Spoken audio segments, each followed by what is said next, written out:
UN Special Envoy Lakhdar Brahimi appeared exhausted and disappointed by what he described as laborious negotiations for Syrian peace in Geneva. But he had little to show at the end of the talks. In fact, no date has been set for a third round of talks. Instead, he asked both sides to return home and reflect on whether or not they really wanted to achieve a peace agreement. Instead, he also offered an apology to the Syrian people. I apologize to them that on these two rounds we haven't helped them very much. Now, in the first round of talks, just getting to the negotiating table was considered progress, but it's pretty clear that on the second round, very little, if anything, has been achieved. The Syrian opposition put out a very quick statement at the end of the talks, blaming the Syrian regime for the lack of any breakthrough. They said that the Syrian regime would not even consider talking about a transitional governing body, which, of course, would go to the heart of any peace agreement. We would like to stop the fighting. We'd like to achieve the transition to democracy, to freedom, to dignity.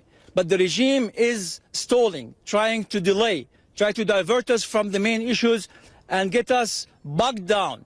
As far as the Syrian regime is concerned, they have said that they will not consider talking about any sort of transitional government until the opposition deals with what the regime calls terrorism within its own ranks. We said that we cannot move from one item 1, to item 2 or item 3 or item 4 without fully considering this item and concluding by a common vision of this item by the two sides, something that the other side objected to by saying, no, we don't agree with this reading.